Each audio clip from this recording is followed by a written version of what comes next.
Hello दोस्तों, आज मैं आपके लिए एक बहुत ही इंटरेस्टिंग और रोमांटिक ड्रामा लेकर आई हूँ जिसमें हम एक मासूम और प्यारी लड़की को देखेंगे जिसे हर कोई बुली करता है। कॉलेज में भी सब उसका मजाक उड़ाते हैं। उसकी अपनी सिस्टर भी उसे तंग करती है और उसे एक झूठे केस में फंसाकर 2 साल के लिए जेल भेज देती है। उसके अपने मॉम डैड भी उसका साथ नहीं देते। हमारी हीरोइन इन सब से इतना ज्यादा परेशान हो जाती है कि वो सुसाइड करने का प्लान करती है, लेकिन फिर उसकी लाइफ में एंट्री होती है हमारे हीरो की। वो हीरोइन की लाइफ पूरी तरह चेंज कर देता है और जिस किसी ने भी उसे परेशान किया था वो उन सबको बहुत बुरी सजा देता है। दोस्तों, इस कहानी में रोमांस और किसिंग सीन की भरमार है, तो अगर आपको हॉट और इंटेंस ड्रामा पसंद है तो ये वीडियो आपके लिए एकदम बेस्ट होने वाला है। ड्रामा की स्टार्टिंग में हम एक क्यूट सी लड़की सिया को देखते हैं जो कि हमारी ड्रामा की फीमेल लीड है। सिया शांगवान यूनिवर्सिटी की टॉपर है, साथ ही वो एक होटल में वेट्रेस की जॉब भी करती है। वहीं पर हम मिस्टर शेन को देखते हैं जो इस सिटी के सबसे रिचेस्ट बिजनेसमैन है। वो यहाँ पर सिया की सिस्टर सिसी को देखने के लिए आए होते हैं, लेकिन जैसे ही उनकी नजर सिया पर पड़ती है वो उससे बहुत ज्यादा अट्रैक्ट होने लगते हैं। अब सिया उन्हें टी सर्व करने लगती है, तभी सिसी मिस्टर शेन को अपना इंट्रोडक्शन देने लगती है और बोलती है कि इस साल मैंने शांगवान यूनिवर्सिटी में टॉप किया है, अब जल्द ही डैड मुझे कंपनी में सीईओ की पोस्ट देने वाले हैं। सिया ये सब सुनकर सोचती है कि ये चुड़ैल एक नंबर की झूठी है, इसने मेरा यूज करके एग्जाम क्रैक किया है और अब सबके सामने शो ऑफ कर रही है। सीसी मिस्टर शेन को इम्प्रेस करने में कोई कसर नहीं छोड़ती,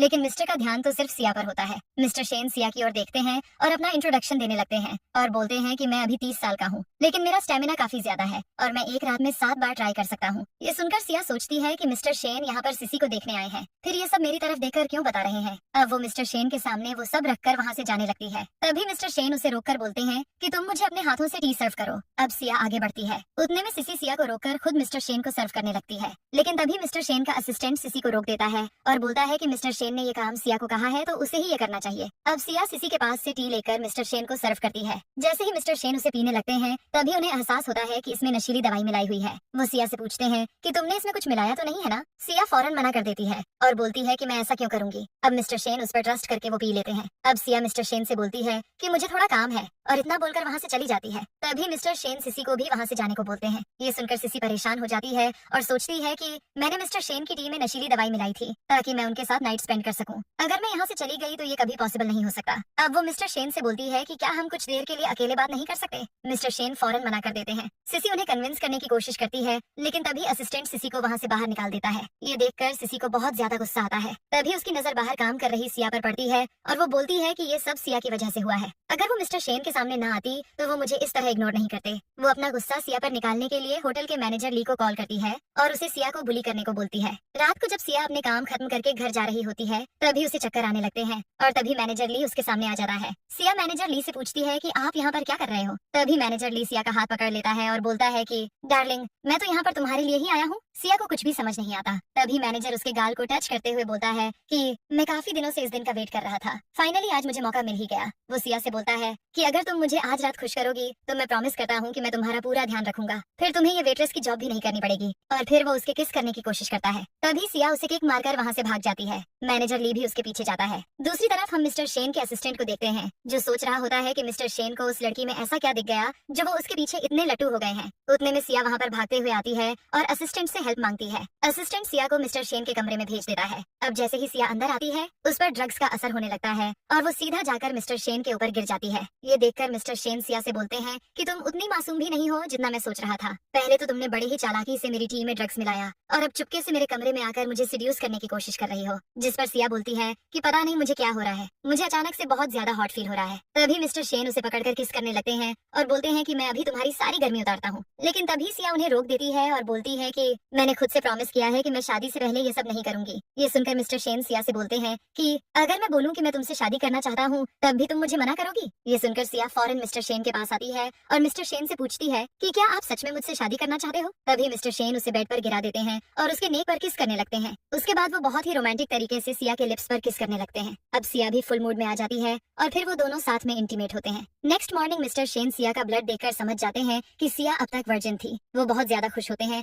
और उसके माथे पर एक प्यारी सी किस करते हैं। उसके बाद वो उसके हाथ पर अपना नंबर लिखकर वहाँ से चले जाते हैं। बाद में जब सिया की आंख खुलती है तो उसे रात का सीन याद आता है और वो बहुत ज्यादा अपसेट हो जाती है। वो सोचती है कि कल रात नशे में मैंने एक स्ट्रेन के साथ अपनी वर्जिनिटी लूज कर दी। अब जल्दी से कपड़े चेंज करके वहाँ से बाहर निकलती है। दूसरी तरफ असिस्टेंट मिस्टर शेन को कॉल पर बोलता है कि बॉस, आपको जो लड़की पसंद है मुझे वो कुछ ठीक नहीं लगती। मुझे पता चला है कि वो लड़की कल ही जेल से छूटी है। वो 2 साल तक जेल में किसी क्राइम के चलते अपनी सजा काट रही थी और मैंने ये भी सुना है कि उसके पेरेंट्स ने उसकी ग्रैंडमा की डेथ के बाद उसे घर से भी निकाल दिया था। इसलिए मुझे लगता है कि आपको अपना माइंड चेंज करना चाहिए, क्योंकि वो लड़की आपके लायक नहीं है। जिस पर मिस्टर शेन असिस्टेंट से बोलते हैं कि उस लड़की के साथ जरूर कुछ गलत हुआ होगा, मुझे उसके बारे में सारी डिटेल निकाल कर दो। दूसरी तरफ हम सिया को देखते हैं, जो कि अपने मॉम डैड के पास आती है। सिया के डैड उसे देखकर ही भड़क जाते हैं और बोलते हैं कि इतना सब होने के बाद तुम्हारी हिम्मत कैसे हुई हमारे घर पर आने की। तभी मॉम बोलती है कि तुम हमारी बेटी नहीं हो, इसलिए यहाँ पर तुम्हारी कोई जगह नहीं है, इसलिए तुम्हारे लिए बेहतर यही होगा कि तुम चुपचाप यहाँ से निकल जाओ। तभी सिया बोलती है कि मैं भी यहाँ पर आप लोगों से रिश्ता करने नहीं आई हूँ, मैं बस यहाँ पर ग्रैंडमा की डायरी लेने आई हूँ। ग्रैंडमा ने अपने आखिरी वक्त में मुझसे कहा था कि उस डायरी में उन्होंने मेरे लिए एक वसीयत लिखी है, इसलिए मैं बस उस डायरी के लिए यहाँ पर आई हूँ। तभी सिसी बोलती है, मॉम आप इसे फौरन घर से बाहर निकाल दो, वरना इसके साथ हमारी फैमिली रिप्यूटेशन भी खराब हो जाएगी। ये एक नंबर की बदचलन लड़की है, मैंने कल रात इसे मैनेजर ली के साथ होटल रूम में देखा था। ये सुनकर सिया को बहुत ज्यादा गुस्सा आता है और वो सिसी से बोलती है कि वो तुम थी जिसने मुझे नशीली दवाई पिलाकर मुझे मैनेजर ली के साथ छोड़ दिया था। तभी मॉम सिया को एक जोर से थप्पड़ मारती है, तुम्हारी हिम्मत कैसे हुई सिसी के साथ ऐसी बात करने की, तुम्हारी चोरी पकड़ी गई है तो अब तुम उस पर इल्जाम लगा रही हो। तभी डैड बोलते हैं, तुम जैसी शेमलेस गर्ल हमारे यहाँ नहीं रह सकती, अभी यहाँ से निकल जाओ। सिया रोते हुए बोलती है कि आप लोगों ने कभी मुझ पर ट्रस्ट नहीं किया, हमेशा मुझे ही ब्लेम किया, मुझसे नौकरों की तरह काम करवाया, जबकि सिसी को हमेशा प्यार किया। मुझे तो लगता है कि मैं आपकी बायोलॉजिकल डॉटर हूँ ही नहीं। अब मॉम सिया को कुछ बोलने ही वाली होती है कि उतने में वहाँ पर मैनेजर ली आ जाते हैं और उन लोगों से बोलते हैं कि मेरे पास तुम सबके लिए एक गुड न्यूज है। डैड फौरन मैनेजर ली के पास जाते हैं और बोलते हैं, जल्दी से बताओ क्या मिस्टर शेन ने सिसी से शादी करने का प्रपोजल एक्सेप्ट कर लिया है। मैनेजर ली बोलते हैं कि हाँ, आज मॉर्निंग में ही मुझे मिस्टर शेन के असिस्टेंट का कॉल आया था, उन्होंने कहा कि मिस्टर शेन को आपकी डॉटर पसंद है और वो उससे शादी करना चाहते हैं। ये सुनकर मॉम डैड तो बहुत ही ज्यादा खुश हो जाते हैं। तभी मैनेजर ली डैड से बोलते हैं कि मैंने आपका करवा दिया है, अब बदले में आपको सिया की शादी मुझसे करवानी होगी। डैड फौरन मान जाते हैं। सिया फौरन मना करती है और बोलती है कि मैं मैनेजर ली जैसे घटिया आदमी से कभी शादी नहीं करूंगी। लेकिन मॉम डैड सिया की एक नहीं सुनते और जबरदस्ती उसे शादी के लिए फोर्स करने लगते हैं। सिया वहाँ से भागने की कोशिश करती है, लेकिन वो लोग उसे बांध कर वहाँ से ले जाने लगते हैं। लेकिन तभी वहाँ पर मिस्टर शेन आ जाते हैं। सिसी मिस्टर शेन को देखकर बहुत खुश होती है और मॉम से बोलती है कि मिस्टर शेन मेरे लिए खुद चलकर आए हैं। लेकिन तभी मिस्टर शेन के बॉडीगार्ड मैनेजर ली को पकड़ लेते हैं। मिस्टर शेन मैनेजर ली से बोलते हैं कि तुम्हारी हिम्मत कैसे हुई सिया को हर्ट करने की। फिर वो अपने आदमियों से बोलते हैं कि इसकी मार मारकर सारी हड्डियां तोड़ दो। फिर मिस्टर शेन सिया के पास आते हैं और उसे अपने गोद में उठाकर वहाँ से ले जाते हैं। ये देखकर सिसी और उसके मॉम डैड तो शॉक हो जाते हैं। मिस्टर शेन सिया को अपने घर लेकर आते हैं। उसे अभी भी कुछ समझ नहीं आ रहा होता है कि ये सब क्या चल रहा है। उतने में वहाँ पर सिसी अपने डैड को लेकर आती है और मिस्टर शेन से बोलती है कि आप तो मुझसे शादी करने वाले थे, फिर इसे यहाँ पर क्यों लेकर आए हो। तभी डैड बोलते हैं कि मिस्टर शेन आप गलत लड़की को लेकर आए हो, ये किसी काम की नहीं है, मुझे तो इसे अपनी बेटी कहते हुए शर्म आती है, इसलिए आप इसे छोड़कर सिसी से शादी करो, ये आपके लिए एकदम परफेक्ट है। तभी मिस्टर शेन बोलते हैं कि तुम्हारी हिम्मत कैसे हुई बिना परमिशन मेरे घर में घुसने की, और खबरदार अगर तुमने सिया के बारे में एक और लफ्ज भी बोला, ये मेरी होने वाली वाइफ है, अगर इसे हर्ट करने के बारे में सोचा भी तो मैं तुम्हें मार दूंगा। और फिर वो उन सबके सामने सिया को किस करते हैं। ये देखकर सिसी को गुस्सा 7वें आसमान पर पहुंच जाता है और वो सिया को मारने के लिए आगे बढ़ती है। लेकिन तभी मिस्टर शेन उसे पकड़कर एक जोर से थप्पड़ मारते हैं और असिस्टेंट उन सबको घर से बाहर निकाल देता है। रात को सिया मिस्टर शेन के पास आती है और बोलती है कि ये सब क्या चल रहा है, मेरे तो कुछ भी समझ नहीं आ रहा है। जिस पर मिस्टर शेन सिया से बोलते हैं कि तुम मुझे पसंद हो और मैं तुमसे शादी करना चाहता हूँ। सिया मिस्टर शेन से बोलती है कि लेकिन हम दोनों एक दूसरे से बहुत ज्यादा अलग हैं। आप इतने रिच हो, आपको तो कोई भी लड़की आसानी से मिल जाएगी, फिर आप मुझ जैसी गरीब लड़की से शादी क्यों करना चाहते हो। मिस्टर शेन सिया से बोलते हैं कि भले ही तुम गरीब हो लेकिन तुम्हारा दिल साफ है और इसीलिए मुझे तुम पसंद हो। तो सिया बोलती है कि लेकिन एक बार फिर सोच लो, कहीं बाद में तुम्हें अपने फैसले पर पछतावा न हो। तभी मिस्टर शेन बोलते हैं कि उस रात तो तुम बड़ी कॉन्फिडेंस के साथ बोल रही थी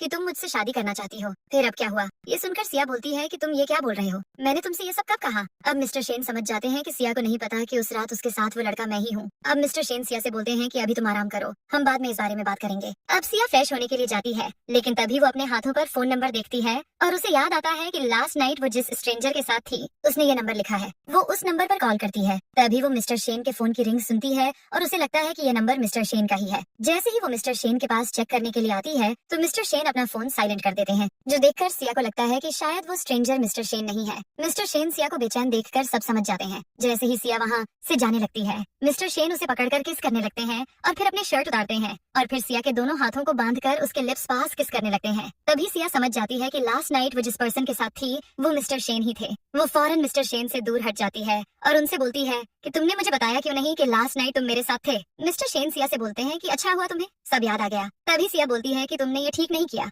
उस रात तो मैं भी नशे में थी लेकिन तुमने जानबूझकर मेरे साथ वो सब किया। तो मिस्टर शेन बोलते हैं कि अरे उस रात मैं भी तो नशे में था, तुमने ही तो मुझे उस चाय में ड्रग्स मिलाकर दी थी। अब ये सुनकर सिया समझ जाती है कि ये सब सिसी की चाल थी। लेकिन मिस्टर शेन सिया से बोलते हैं कि अब जो हुआ उसे भूल जाओ और वैसे भी अब हमारी शादी होने वाली है। अगले दिन जैसे ही सिया उठती है तो उसके सामने बहुत सारी सर्वेंट उसका वेलकम करती हैं और वो लोग सिया के साथ बहुत प्यार से बात करते हैं। ये देखकर सिया बहुत ज्यादा खुश होती है क्योंकि आज तक उसे इतनी इज्जत किसी ने नहीं दी। अब वो लोग सिया को रेडी करते हैं। सिया अच्छे से रेडी होकर मिस्टर शेन के पास जाती है। तभी वहाँ पर सिया का कॉलेज फ्रेंड जिन्हू आ जाता है। जिन्हू कॉलेज टाइम से ही सिया को लाइक करता है। जिन्हू को देखकर सिया बहुत ज्यादा शॉक हो जाती है। तभी वहाँ पर मिस्टर शेन आ जाते हैं। मिस्टर शेन जिन्हू के अंकल होते हैं। जिन्हू सिया से पूछता है कि तुम अंकल शेन के साथ क्या कर रही हो, तो सिया जिन्हू को बोलती है कि हम दोनों आज शादी करने वाले हैं। ये सुनकर जिन्हू शॉक हो जाता है और बोलता है, तुम पागल हो गई हो क्या? तुम अभी सिर्फ 20 साल की हो और मेरे अंकल तुमसे कई ज्यादा बड़े हैं। तुम उनके साथ शादी कैसे कर सकती हो? अब सिया जिन्हू की बात का कोई जवाब नहीं देती। तभी जिन्हू सिया से बोलता है कि मैं सोचता था कि तुम बाकी लड़कियों की तरह नहीं हो जो पैसों के पीछे भागती हैं, लेकिन तुम भी उनके जैसी निकली। अगर पैसों के लिए अंकल शेन से शादी कर रही हो तो मुझे बताओ, मैं तुम्हें उनसे ज्यादा पैसे देने को तैयार हूँ। ये सुनकर मिस्टर शेन को बहुत ज्यादा गुस्सा आता है और वो जिन्हू को पीटने लगते हैं और बोलते हैं कि सिया मेरी होने वाली वाइफ है, इसलिए उसके साथ सोच समझ कर बात करना। फिर वो जिन्हू के सामने सिया को किस करते हैं और जिन्हू से बोलते हैं कि सिया भी मुझे लाइक करती है, इसलिए अब तुम्हारे लिए बेहतर होगा कि तुम उसे भूल जाओ। इसके बाद मिस्टर शेन सिया को लेकर मैरिज ब्यूरो आते हैं और फिर वो दोनों अपनी शादी रजिस्ट्रेशन करवाते हैं। बाहर आने के बाद मिस्टर शेन सिया को एक बहुत ही ब्यूटीफुल रिंग गिफ्ट करते हैं, जिसे देखकर सिया बहुत ज्यादा खुश होती है। अगले दिन मिस्टर शेन की दादी जी घर पर आती हैं। तभी वो सिया को सब्जी काटते हुए देखती हैं और समझ जाती हैं कि ये वही लड़की है जिसके साथ मेरे पोते ने शादी की है। दादी सिया के पास जाती हैं और उससे बात करने लगती हैं, लेकिन सिया दादी को पहचान नहीं पाती और बोलती है कि आप कौन हो? मैंने आपको इससे पहले यहाँ कभी नहीं देखा। अब दादी सिया को झूठ बोलती है कि मैं इस घर की सर्वेंट हूँ। ये सुनकर सिया दादी से बोलती है कि आप इतने ओल्ड हो, फिर भी आपको काम करना पड़ रहा है। इस पर दादी सिया से बोलती है कि तुम मेरी फिक्र मत करो, मुझे ये सब काम करने में मजा आता है। उतने में वहाँ पर सिसी आ जाती है। सिया सिसी से बोलती है कि तुम यहाँ पर क्या करने आई हो? तो सिसी बोलती है कि तुम होती कौन हो मुझसे ये सब पूछने वाली? मैं यहाँ पर मिस्टर शेन से मिलने आई हूँ। सिया सिसी से बोलती है कि मिस्टर शेन यहाँ पर नहीं है, वो अभी अपने ऑफिस में है। लेकिन सिसी सिया की बात नहीं सुनती और वो मिस्टर शेन को इधर उधर ढूंढने लगती है। तभी सिया सिसी से बोलती है कि मेरे हस्बैंड घर पर नहीं है। ये सुनकर सिसी का दिमाग खराब हो जाता है। वो सिया से बोलती है कि तुम्हारी हिम्मत कैसे हुई मिस्टर शेन को अपना हस्बैंड बोलने की? वो तुम जैसी सड़क छाप लड़की से कभी शादी नहीं कर सकते। उतने में दादी सिसी को मैरिज सर्टिफिकेट दिखाकर बोलती है कि उन दोनों की शादी हो चुकी है। ये सुनकर सिसी को बहुत ज्यादा गुस्सा आता है और वो दादी पर चिल्लाने लगती है और बोलती है कि जरूर ये सर्टिफिकेट फेंक होंगे। सिसी दादी के साथ बदतमीजी करने लगती है। ये देखकर सिया को भी गुस्सा आ जाता है और वो सिसी को पीटने लगती है। सिसी भी सिया के बाल पकड़कर खींचती है। इस वजह से सिया को भी चोट लग जाती है। ये देखकर दादी जी को बहुत ज्यादा गुस्सा आता है और वो सिया का हाथ पकड़कर सीधे उसे मिस्टर शेन के पास ले जाती है, जो कि अपने दोस्तों के साथ एक एक्सपेरिमेंट कर रहे होते हैं। दादी मिस्टर शेन से बोलती है कि ये लड़की जबरदस्ती तुम्हारे घर में घुस गई और इसने तुम्हारी वाइफ को हर्ट करने की कोशिश की। ये सुनकर मिस्टर शेन को भी गुस्सा आ जाता है और वो अपने आदमियों को बोलकर सिसी को पकड़वा लेते हैं। उसके बाद वो सिया के सामने सिसी को बुरी तरह टॉर्चर करते हैं। सिसी सिया से माफी मांगती है और बोलती है कि मैं दोबारा ऐसा नहीं करूंगी। तो सिया मिस्टर शेन से बोलकर उसे छोड़ देती है। अगले दिन सिसी जिन्हू को लेकर सिया के पास आती है और सिया को उसकी डायरी दिखाकर बोलती है कि तुम कॉलेज टाइम से ही जिन्हू को लाइक करती थी, फिर अब तुम उसे कैसे छोड़ सकती हो? सिया की डायरी देखकर जिन्हू इमोशनल हो जाता है और तुरंत सिया को हक कर लेता है और बोलता है कि मुझे सिसी ने सब कुछ बता दिया है। मैं जानता हूँ कि अंकल शेन से शादी करना तुम्हारी मजबूरी थी, लेकिन अब तुम बिल्कुल भी टेंशन मत लो, मैं अब वापस आ गया हूँ। अब तुम्हें किसी भी चीज के लिए परेशान होने की जरूरत नहीं है। उतने में वहाँ पर मिस्टर शेन आ जाते हैं और वो जिन्हू से बोलते हैं कि मेरी वाइफ से दूर रहो। तभी जिन्हू मिस्टर शेन को सिया की डायरी दिखाता है और बोलता है कि सिया मुझे लाइक करती है, तुमसे शादी करना बस उसकी मजबूरी है, वो तुम्हारे साथ कभी खुश नहीं रह सकती। मिस्टर शेन सिया से पूछते हैं कि क्या ये सच है? क्या इस डायरी में जो कुछ भी लिखा है वो सच है? सिया रोते हुए मिस्टर शेन से बोलती है कि हाँ ये सच है, मैं कॉलेज टाइम से ही जिन्हू को लाइक करती थी, लेकिन वो मेरा पास था। अब मैं उससे प्यार नहीं करती, क्योंकि जब मुझे उसकी सबसे ज्यादा जरूरत थी तब वो मेरे साथ नहीं था। मेरे मॉम डैड ने भी मेरा साथ छोड़ दिया था, कोई भी मेरे साथ नहीं था, और तब तुम एक एंजल की तरह मेरी लाइफ में आए, इसलिए मैं अब सिर्फ तुमसे प्यार करती हूँ। ये बोलकर वो वहाँ से चली जाती है। मिस्टर शेन जिन्हू को बोलते हैं कि अब तो तुम्हें यकीन हो गया होगा कि सिया कभी मुझे छोड़कर नहीं जाएगी। अगले दिन मिस्टर शेन एक पार्टी अनाउंस करते हैं जहाँ पर वो सबके सामने सिया को अपनी वाइफ इंट्रोड्यूस करते हैं। तभी सिसी वहाँ आती है और सिया की इंसल्ट करने लगती है और बोलती है कि ये लड़की नाजायज है। मिस्टर शेन ने इससे शादी करके बहुत बड़ी गलती की है, इसे तो ये भी नहीं पता कि इसके असली माँ बाप कौन है। ये सुनकर सब लोग शॉक हो जाते हैं। सिया को भी कुछ समझ नहीं आता। तब सिसी उन लोगों को बोलती है कि ये लड़की मेरी बायोलॉजिकल सिस्टर नहीं है, मेरे पेरेंट्स को ये एक सड़क के किनारे मिली थी, उन्होंने इसे पाला पोसा, इसका ख्याल रखा और बदले में इसने उन्हें धोखा दिया। लोग बातें करने लगते हैं कि मिस्टर शेन इस शहर के सबसे रिचेस्ट पर्सन है, फिर वो एक नाजायज लड़की से कैसे शादी कर सकते हैं। ये सब बातें सुनकर सिया का दिल टूट जाता है। तभी मिस्टर शेन बोलते हैं कि सिया नाजायज नहीं है और वो सिया के रियल मॉम डैड को बुलाते हैं, जो कि डोंग ग्रुप के ओनर होते हैं। मिस्टर डोंग और उनकी वाइफ को देखकर सब लोग शॉक हो जाते हैं और बोलते हैं कि मिस्टर डोंग यहाँ पर क्या कर रहे हैं। तभी मिस्टर शेन बोलते हैं कि सिया मिस्टर डोंग और मिसेस डोंग की बायोलॉजिकल डॉटर है। सालों पहले इनके ही एक रिलेटिव ने बदला लेने के लिए सिया को किडनैप करके सड़क पर मरने के लिए छोड़ दिया था, लेकिन बाय चांस मिस्टर सॉन्ग ने सिया को बचा लिया ताकि वो उसे अपने घर पर नौकर की तरह काम करवा सके। सिसी की मॉम बोलती है कि ये सब झूठ है, सिया हमारी बायोलॉजिकल डॉटर है। लेकिन तभी मिसेस डोंग उन्हें पैटर्निटी टेस्ट रिपोर्ट दिखाती है और बोलती है कि सिया हमारी बायोलॉजिकल डॉटर है, तुम लोगों ने सालों तक उसे हमसे दूर रखा। सिसी की मॉम सिया के पास आती है और बोलती है कि इन लोगों की बात मत सुनना, ये सब झूठ बोल रहे हैं, तुम मेरी ही बेटी हो। तभी मिस्टर मिस्टर डोंग उन लोगों को वार्न करते हैं कि मेरी बेटी से दूर रहो,